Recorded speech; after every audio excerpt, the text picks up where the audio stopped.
Welcome to Mac Voices. This is the Talk of the Mac community, and I'm Chuck Joyner. Folks, we're still on the road to Macworld, iWorld 2013, speaking to some of the exhibitors, vendors, instructors, the people that are going to make this year's show extra special, as if all of them aren't extra special. This time around, I'm happy to welcome Andrea Pejrolo, the Assistant Chair of Contemporary Writing, the Contemporary Writing Department, for the Berklee College of Music. Andrea, it's great to have you. Thanks so much for being here. Well, thank you, Chuck. It's great to see you, and thank you for having me. I've been looking forward to this one. Your topic is one that, even though I'm not a music producer, I have a bit of overlapping interest in. And you also, I think, may win the award for the longest session title, Andrea. So I'm going to let you talk about it and say what it is. Right. So, well, the session title is called Are We There Yet? And it's the ultimate ultra-portable production recording studio. From idea to final master, how to write, sequence, and produce your music with your iPad. It is very long, and I wanted just to really try to catch the spirit of the presentation, in the title right away, and try to capture the attention, because I think it's a really contemporary topic and really hip topic to discuss. So. I agree, and it does. It catches my attention because, of course, I don't do music, but I do recording outside of a controlled environment. So there definitely are some overlaps here. Before we get into it, Andrea, can you just touch on a little bit the long relationship that the Berklee School has had with Macworld, iWorld? It seems like this goes back a long time. Yeah, it definitely goes back when Macworld was kind of alternating between Boston and New York. I don't even remember which year were those, but every time Macworld was hosted in Boston, we had a major presence. We had a big booth, and we had sessions and things like that were going on. Since Macworld moved to San Francisco, we keep a big presence. We have usually a small stage where we have presentations and live music presented by Berklee faculty and some Berklee staff. So there's always been a big interest. At Berklee we all use Macs. The entire college is Mac based. All our students are required to actually are in their tuition are handed it MacBook Pro. So there's a big tie with Apple and with Macworld, and so we keep just that relationship going, which is great for us. I think it's great for both sides, especially as the world has gone so creative, it seems, in so many different ways. What you all did way back when was important. It just feels like it's become much more accessible and much more important going forward as the technology has put these tools into almost everyone's hands. Yeah, we see basically in the last 5 years, a big shift in the use of technology, through the entire college, not only for majors that use technology creatively, but also for music business and music therapy. So the old technology paradigm has shifted completely, where technology is not just like a hip thing to have, but it's becoming everywhere. It's becoming so important everywhere, in every aspect of teaching and learning. So we totally are embracing that. So that's really, really cool. And we're pushing the limit more and more. And since we're talking eventually about iPads, just a couple of weeks ago, I gave a presentation with other faculty on how to use the iPad in the classroom, and which advantages we might have in using it more as a teaching tool. So it's really it's really cool to have this tool that are getting cheaper and more powerful at your disposal. So. A really interesting statement there. You say that the technology, it's not just hip to have now, it's a requirement. I tend to live more in the world of business, and there was a time that cell phones, tablets, those kind of things, they were cool to have, and there was certainly a faction, but now it is. It's a requirement. There was a time, I hate to admit that I can remember, that computer literacy was in question, that was something you put on your resume. And now that's almost like saying that I have the ability to, I guess, to talk to, someone. It is just, it's such a base kind of thing. Yeah, I mean, I see it especially with our students that they are going to graduate. I teach sort of like something called directed studies, where we go through the last semester students and in their final semester, and we go through their portfolio and kind of to get them ready, for the real world, and start getting contacts and things like that. And it's becoming just so crucial to know, all this technology, and of course having a web presence, not only a web page, but being, on all the social networks. And so they need to be ready when they leave the college to have all these tools. And I'm still surprised how some students don't have a web page. And I'm like, or a web presence. And it's like, this is like, I don't know, like 20 years ago, not having a business card. It's like, I mean, you really need to have these things going. And the technology is just moving so fast that they need to keep up with stuff, and we need to keep up with stuff. I mean, it's interesting to see how even young people that you expect to be totally on top of, web presence and social network and things like that, still, need a push and need a reality check when they get ready to get into the real world, the real production, and real business. So it's really fascinating how all this technology plays a huge role in any aspect of, as you said, the business world, but especially in the creative world. I mean, it's incredible. Yeah. And it's an extra special challenge now for education to keep up. The technology changes so often. That doesn't just mean buying new hardware every couple of years. It means having the educators, whether they are at the Berklee School or just at your local elementary school, keep up, stay trained, because if not, it's not going to be very difficult for the kids to get ahead of them. And then there's a whole new dynamic that may not be a favorable one. Right. Yeah, absolutely. I mean, we constantly do, we update the curriculum, like basically every semester. Every semester we tweak it, especially in our department. We tweak it, we add new software. Our students get a special bundle where they get audio interface and software and music libraries and so on, and orchestral libraries, and we constantly tweak it just to be always on the edge of what they really will need when they leave in terms of tools and techniques, and so it keeps us busy. Yeah, definitely. But hey, I love it, so Yeah, and everyone I've ever talked to from the Berklee School, they clearly love it. It's not a job. It's what they are and who they are, and that makes it extra special. Yeah, absolutely. I mean, everybody's very committed, and also the important thing is that everybody does it. It just doesn't just talk about it, but all our faculty are faculty that do it in the real world, so they have hands-on experience, and then they can transmit their knowledge to the students. So that's crucial, because you can't just talk about it, but you need to really do it. Really know how to do it. Go through the steps and test all this software technology in a real production environment. So you can really teach the real thing. So that's crucial. Yeah. So let's shift over to the session you're going to give, because this is very compelling, and I would think that the world of the iPad, and now it's a couple of years old, the software is a little more developed, has made this kind of thing a lot easier. But is this an iPad-focused thing, or is this more of a MacBook Pro-focused kind of session?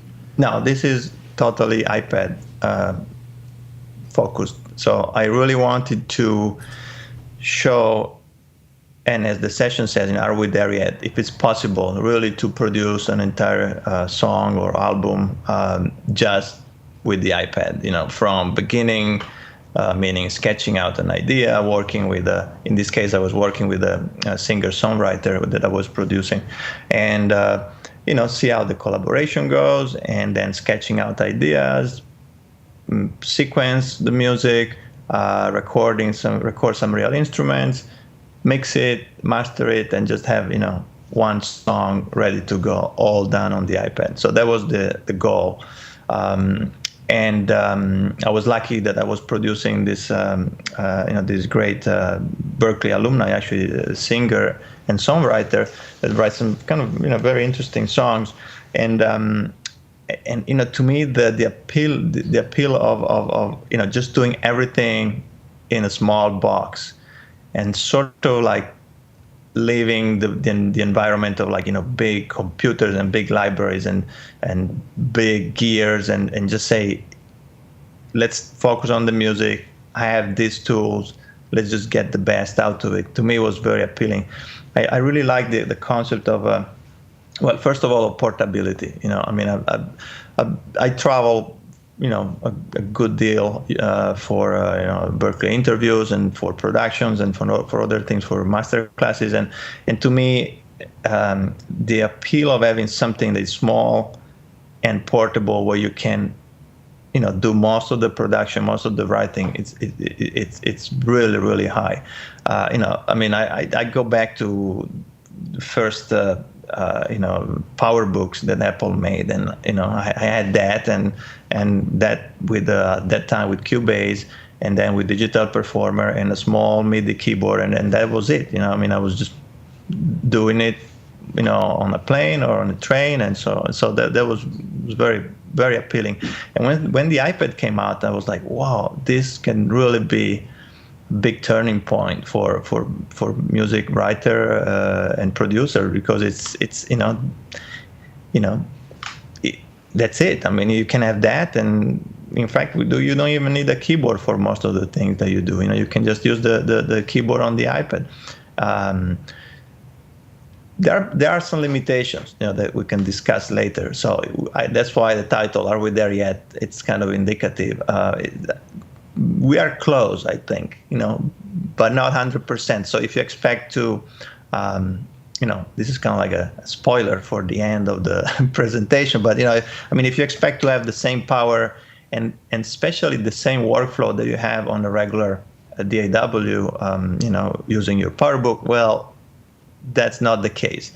We're still in the very early stage of software and especially of interactivity between software running at the same time.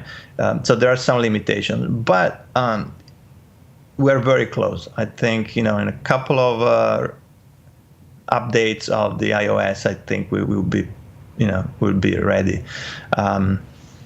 And also, we really start seeing some really hip software, DAW software, that are really getting closer and closer to what we have available for a desktop or a laptop. For example, for this particular project, I use Cubase by Steinberg, which is like a scaled-down version of Cubase for Mac and PC.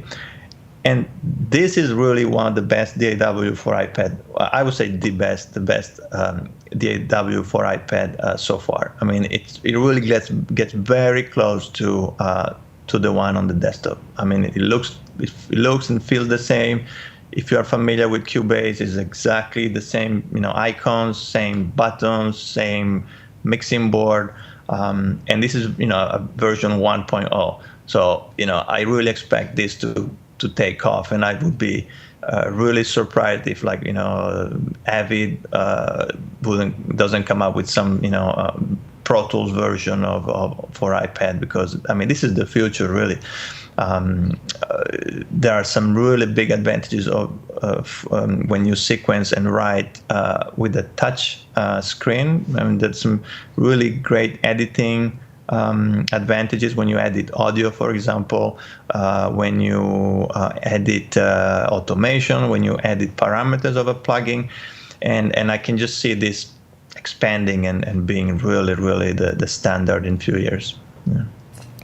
Andrea, if we had this conversation 3, 4, 5 years ago, we would have talked about how before the MacBook Pro and the PowerBook and some of those, that you would have had to have a full studio to do what you're doing. And now you can do it on the desktop. Now we're taking it to the next degree and saying, gee, on the iPad, you can almost get to everything you can do on the desktop. The studio is way, way in the rearview mirror. And I do get the sense that we're all a little bit impatient for the iPad and the mobile devices to do just exactly what we want them to do. You're right, they still have to evolve a little bit. But do you find that they have any advantages other than portability and obviously expense over some of the desktop models we were talking about?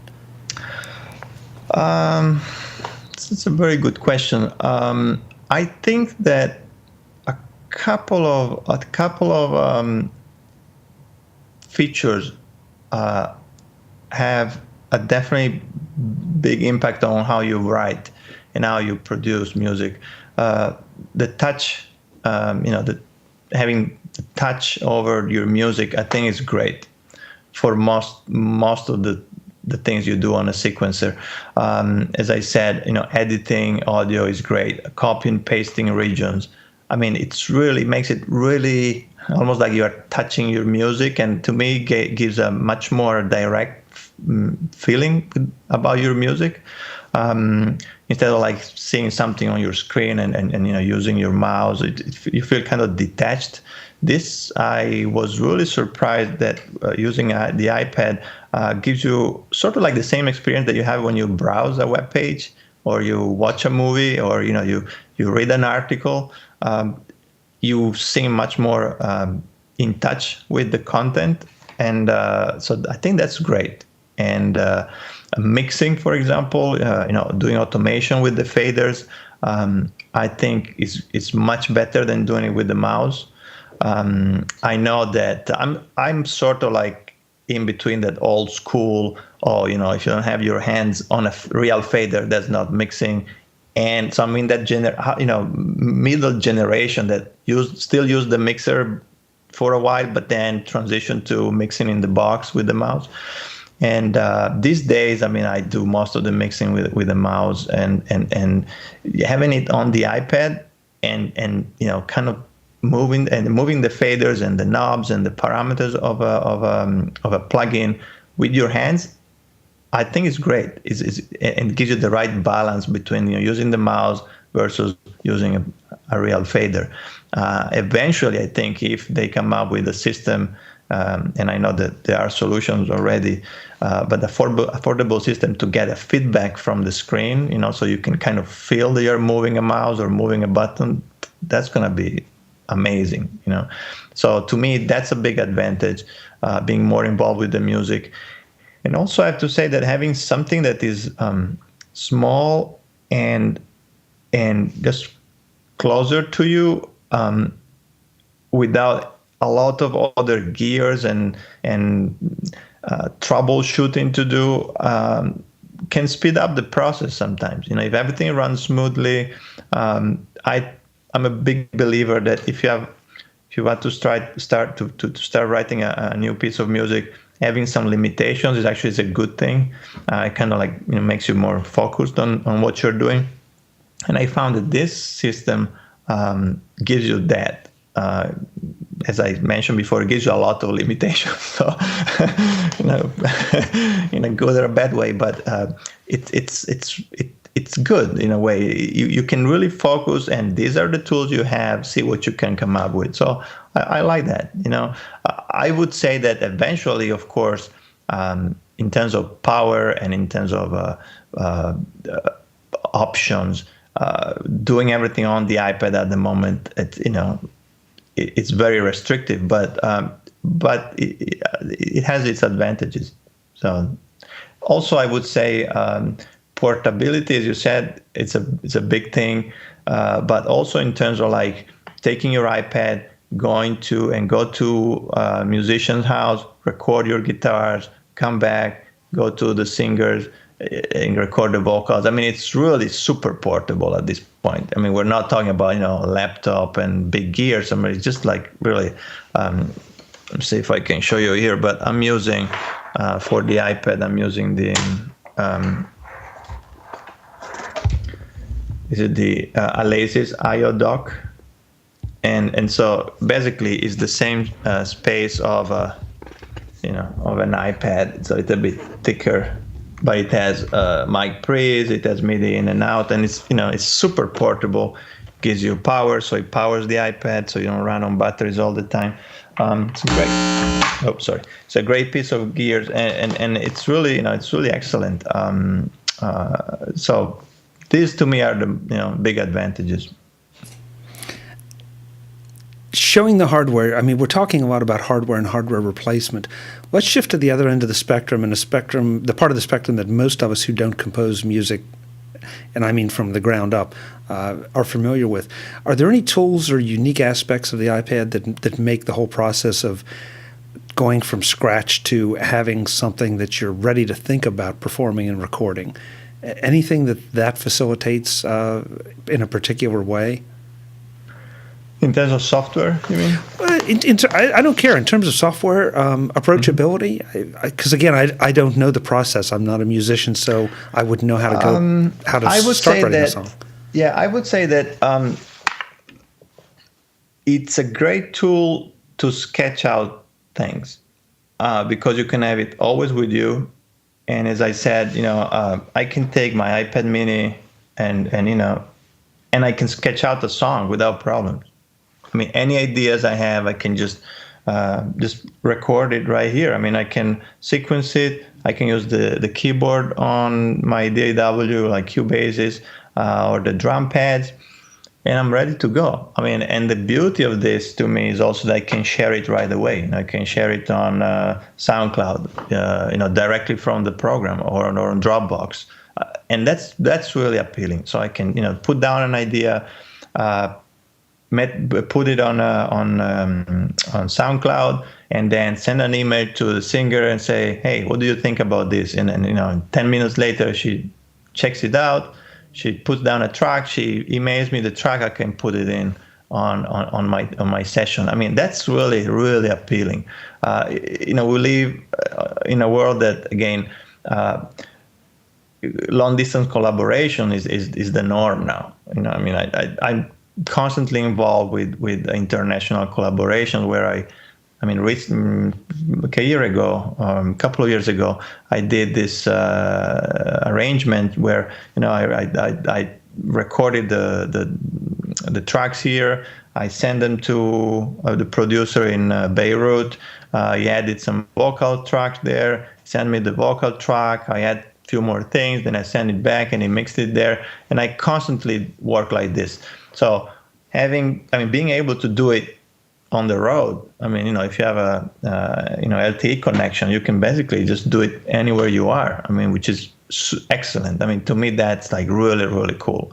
Okay, you could do it with the laptop too, but this one, especially with the Mini now, I can have it in the pocket of my jacket. I get an idea, put down a rhythm track, email it to somebody, and here we go. To me, that's really, really excellent. So the idea of being able to put down, any small idea that come to your mind, that's super. It used to be that we would carry a small tape recorder, right? So you sing something, and then you go home, you put it on the piano or whatever, and then we went through the stage. Oh, now I can, instead of carrying a tape recorder, I can sing on my cell phone, So that was pretty cool. Now it's like, I don't even need to sing the idea. I can just sing it in along the tracks that I'm writing, and just send it. Have somebody adding a guitar, send it back.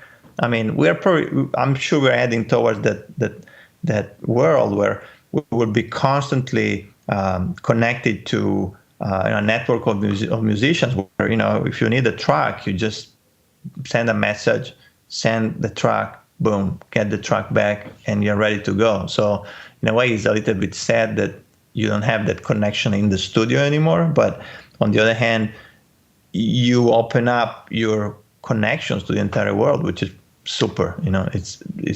That's one of the things that I really like about all this portability and sort of constantly being in connected with the rest of the world. So big help here. Yeah. Andrea, to kind of bring this back to where we started, do you think that the kids that you're teaching now and you have at the Berklee School, do you think they realize the opportunities they have, that how much different it is, how much broader their horizons are just automatically because of technology? I think so. I mean, I'm very surprised every time that to hear what they do after they graduate, and most of them do some amazing, successful gigs, either playing, performing, or writing, or producing, or mixing. So I think for them it's kind of a given in a way that they don't have to just know the people around your block as it used to be maybe in the 30s or 40s, or in your city where it used to be maybe like in the 60s and 70s. But now it's like the world is just your playground. I think there is still a little bit of coaching that we are doing to give them the right tools and the right credentials and the right sort of like behavior etiquette on how to deal with this huge market and this huge playground. I mean, of course, it's intimidating. If you deal with only the people in your city, I mean, you have a certain reputation that you can establish, and things go at a slower pace, and in a way, it's easier to connect. It is definitely intimidating for them to be out there and suddenly have the world as both your marketplace and your playground, and it's not easy. I mean, that's not easy for anybody. So again, as I was talking about before, when you write a piece of music, if you have more restrictions, it's easier. When the playground broadens up, it's trickier, because now you are one out of a 3 billion people doing the same thing, compared to one out of 100. So it's tricky. It's trickier to emerge, but at the same time there are more opportunities. So it's it's not easier, I would say. It might be even more challenging, but at the same time, there are more opportunities.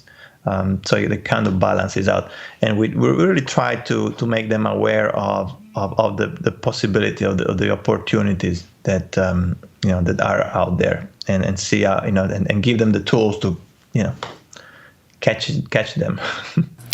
I would think so, and it seems like in a more media-rich world all the time, the opportunities for a musician of any kind of talent, any significant talent, are just so much more. I really like the comparison of your city, then your country, and then the world. That's something that I would imagine can be intimidating, but at the same time, you have to counterbalance it with all the opportunities that, right. Even though there are more people competing for it, there's so many more opportunities. So It probably balances out somewhere in the middle. Yeah, it's definitely more exciting, I would say.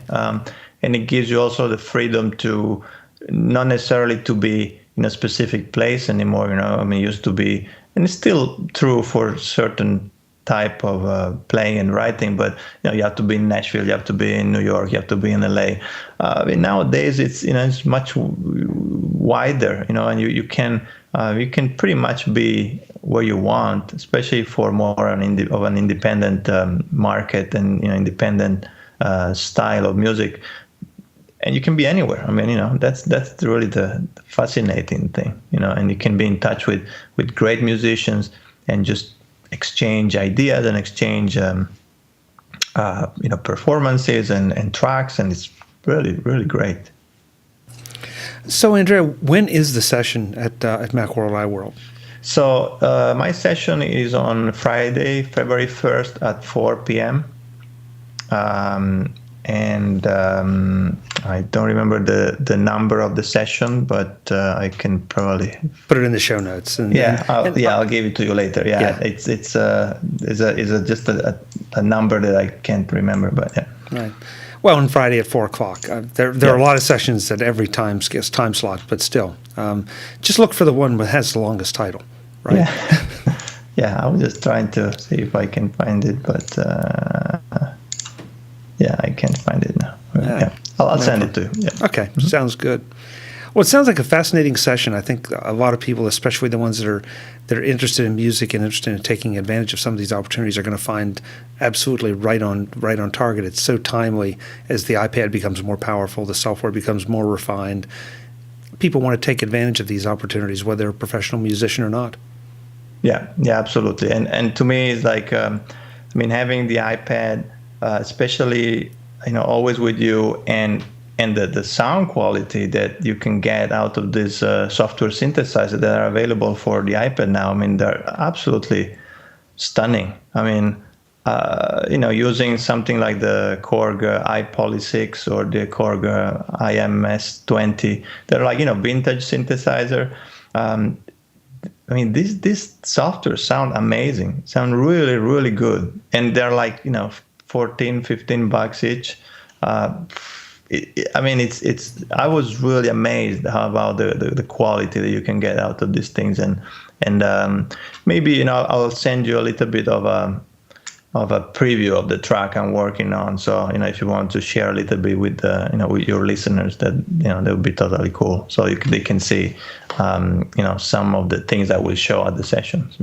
That'd be great. Yeah, I've folks. If Andrea will do that, I'll have it at the end of the show, so you can listen and enjoy, and it'll give you one more reason to go to Andrea's session. Cool, super. Thanks so much for the time. It's been very interesting, and I hope to maybe stick my head into the session and see if I can learn a few things. I love to. If you're there, stop by and say hi. Great. Folks, Andrea will be at Macworld iWorld 2013. So will I. Judging by this presentation, I bet you'll have a lot of musicians there. We hope to see you there as well. If you do make it, please stop by and say hello to Andrea, to me. If I have a camera with me, just wait till we're finished. Other than that. So until the next time, I'm Chuck Joyner. We're still on the road to Macworld iWorld 2013. Thanks for watching. My hopes and my fears meet here again in the sacred revelry. The water's clear, it sweetens my veins. Don't wanna play this game. And you will say that you know a way to stop this burning misery, and you will show me how to let go. Watch the sandstorm off my eyes. You will say that you know a way to stop this burning misery, and you will show me how to let go. Watch the sandstorm off my eyes.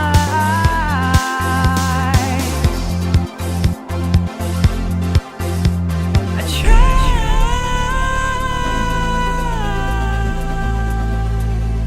but I cannot find my way.